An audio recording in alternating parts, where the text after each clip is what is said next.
करने जाते। 95% उनमें से औरतें थी, आंटीज़ थी, जिनको इस बात से प्रॉब्लम थी कि क्यों तुम बच्चे पैदा नहीं करना चाहते। आज मैं अपनी पर्सनल स्टोरी सबके साथ शेयर करना चाहती हूँ, पर मुझे ये समझ नहीं आता, क्या लड़की सिर्फ बच्चे पैदा करने के लिए है?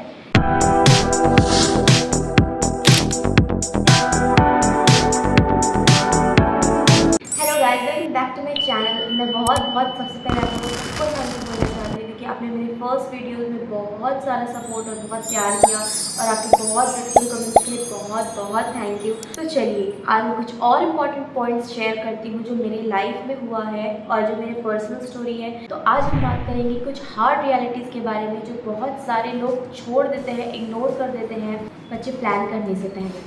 व्हाट इफ वो बच्चा इनक्योरेबल डिजीज के साथ पैदा हो? व्हाट इफ कोई ऐसी बीमारी के साथ पैदा हो जिसका कोई इलाज नहीं है? बट क्या हम इतने इमोशनल स्ट्रॉन्ग हैं हर दिन उस बच्चे की तकलीफ को देख सके? आज मैं अपनी पर्सनल स्टोरी सबके साथ शेयर करना चाहती हूँ। वो मेरे डॉग के बारे में है, जो हम लोग की फैमिली का सबसे इम्पोर्टेंट पार्ट बन गई थी। वो सिर्फ 1 साल की थी जब उसको फीट्स आना स्टार्ट हुए, मतलब उसको एपिलेप्सी था जिसको मिर्गी भी बोलते हैं।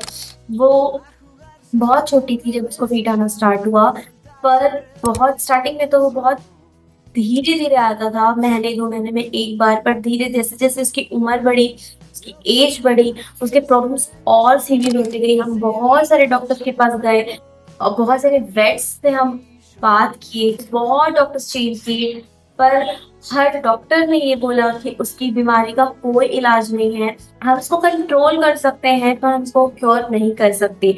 और वो सिर्फ 6 साल की थी जब उसकी डेथ हो गई, और वो फीट आते आते ही उसकी डेथ हो गई। तो वो मेरे आँख के सामने हुआ है, वो मेरे आँख के सामने गई है। तो वो एक इतना हार्ड ट्रॉमा था मेरे लिए।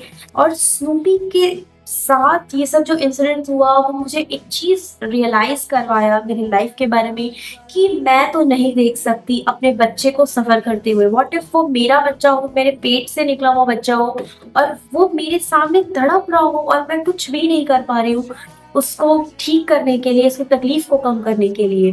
तो सबसे बड़ा टर्निंग पॉइंट मेरी लाइफ में वही था, स्नूपी का इस बीमारी के साथ पैदा होना। हम में से हर एक कोई चाहता है कि हमारा बच्चा हेल्दी हो, स्वस्थ हो, कोई उसको प्रॉब्लम ना हो। हमारे एक्सपेक्टेशन के हिसाब से लाइफ नहीं चलती। हम वो सोचे भी नहीं रहते जो हमारी लाइफ में होता है, और मैं वो रिस्क नहीं लेना चाहती अपने बच्चे के साथ कि मुझे अच्छा लगेगा वो बच्चे को हंसते हुए, खेलते हुए देख के। पर व्हाट इफ कि वो बच्चा ठीक ना हो? व्हाट इफ उसको कोई ऐसी बीमारी हो जाए, तकलीफ हो जाए जो वो ना सहन कर पाए? क्या मैं इतनी स्ट्रांग हूँ कि मेरा बच्चा मेरी वजह से सफर कर रहा है, मेरी वजह से, मेरे एक डिसीजन की वजह से? क्योंकि मेरा डिसीजन था इस दुनिया में उसको लाने का, और वो मेरे डिसीजन की वजह से अपनी पूरी लाइफ सफर करेगा और हर दिन वो तकलीफ से गुजरेगा, और वो मैं नहीं चाहती थी अपने बच्चे के लिए। व्हाट इफ कि पेरेंट्स ही अलग हो जाए बच्चा पैदा होने के बाद? हम हर कोई अच्छे थॉट से, अच्छे फीलिंग से बच्चे पैदा करता है कि हम उसके साथ रहेंगे, उसके साथ बड़े होंगे, उसके बचपन को एंजॉय करेंगे। बट व्हाट इफ कि हम ही दोनों अलग हो गए? तो सबसे ज्यादा ड्रेनिंग, इमोशनल डैमेज, सबसे ज्यादा नुकसान होगा उस बच्चे का। उसका क्या फॉल्ट है कि उसके माँ बाप अलग हो गए? उसका क्या फॉल्ट है कि उसके माँ बाप की नहीं बनी?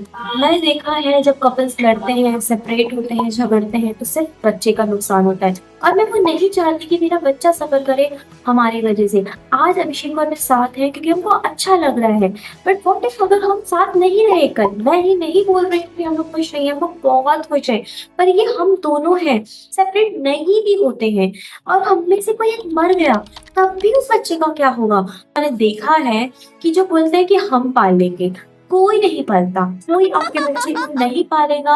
हर कोई आपके बच्चे के साथ खेलेगा, टाइम स्पेंड करेगा, और इन द एंड आप ही को अपने बच्चे को संभालना है।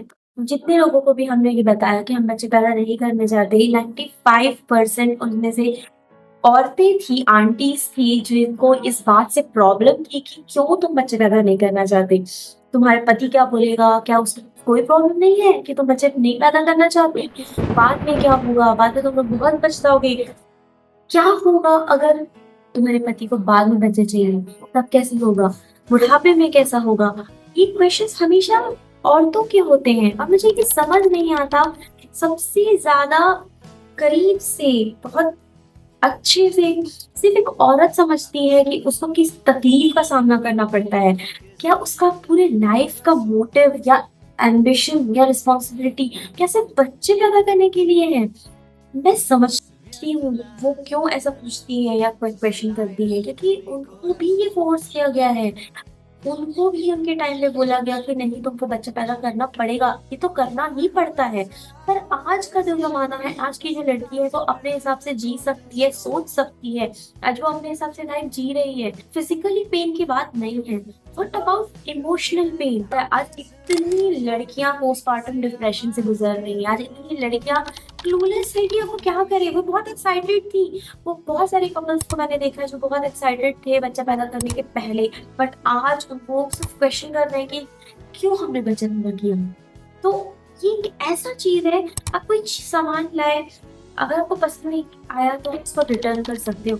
आप किसी इंसान के साथ रहना चूज किए, अगर आपको पसंद किया आप उससे अलग हो सकते हो, पर आप वो नहीं कर सकते अपने बच्चे के साथ। और अगर जो करते हैं वो बहुत गलत करते हैं कि बस एक दिन डिसाइड कर ले कि नहीं, हमको ये बच्चा नहीं चाहिए और वो उसको छोड़ देते हैं, तो ये तो उससे भी ज्यादा गलत है।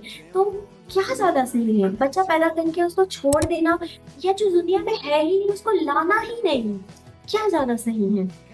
Point 4, impact on relationships. मैंने बहुत कपल्स को देखा है जो अपनी रिलेशनशिप्स, उनका बहुत अच्छा रहता है उनका रिलेशनशिप बच्चों के पहले, पर जैसे बच्चे आते हैं उनकी लड़ाई बच्चों की वजह से होने लग जाती है। तो ये भी बहुत फनी बात है, जिस बच्चे के लिए वो लोग इतने एक्साइटेड थे, इतने एनर्जेटिक थे, सडनली बच्चा आने के बाद उनकी रिलेशनशिप ही इफेक्ट हो जाता है, उनका रिलेशनशिप ही खराब हो जाता है। अब उनके हर झगड़े का टॉपिक, हर डिस्कशन का टॉपिक तो बच्चा बन जाता है कि कोई चाहता है कि मेरा बच्चा ऐसे बड़ा हो, कोई और चाहता है कि मेरा बच्चा ऐसे बड़ा हो, और उनकी लड़ाई झगड़े के बीच में वो वो लड़ाई करने का वजह ही बच्चा बन जाता है। और मैंने कितने कपल्स को देखा है अपने बच्चे के लिए लड़ते। बच्चे आने के बाद रिलेशनशिप्स का डायनामिक पूरा चेंज हो जाता है और हम अपनी लाइफ बिना गिल्ट के जीना चाहते थे। तो मैं ये जानती हूँ कि ये डिसीजन हर किसी के लिए नहीं होता है, हर किसी की थिंकिंग हमारे जैसे नहीं हो सकती और वो ठीक है, इट्स ओके। और अगर आप मेरे इस वीडियो से सहमत हैं तो मुझे कमेंट्स में बताइए, और मुझे और किस टॉपिक पर वीडियो बनाने चाहिए आप मुझे कमेंट सेक्शन में बता सकते हैं। और आप इस वीडियो के बारे में अपनी राय रख सकते हैं, मैं सही हूँ, गलत हूँ। और आने वाले टाइम पे हम डिस्कस करेंगे कि क्या हमको अपने इन लॉज के साथ या अपने पेरेंट्स के साथ शादी के बाद रहना चाहिए या नहीं रहना चाहिए, और हम इस पर बात करेंगे। और अगर आप चाहते हैं कि हम लाइव स्ट्रीम करें इस टॉपिक में, और आप हमसे जुड़ना चाहते हैं, अपनी पॉइंट्स शेयर करना चाहते हैं, अपनी स्टोरीज शेयर करना चाहते हैं, तो आप मुझे कमेंट सेक्शन में बता सकते हैं। एक दिन हम लाइव स्ट्रीम करेंगे और हम इस टॉपिक्स में डिस्कस करेंगे और ओपन डिस्कशन करेंगे। तो आपकी जो भी राय है आप मुझे कमेंट सेक्शन में बताइए, और अगर आपको ये वीडियो अच्छा लगा तो लाइक, सब्सक्राइब और शेयर करिए। Thank you, bye.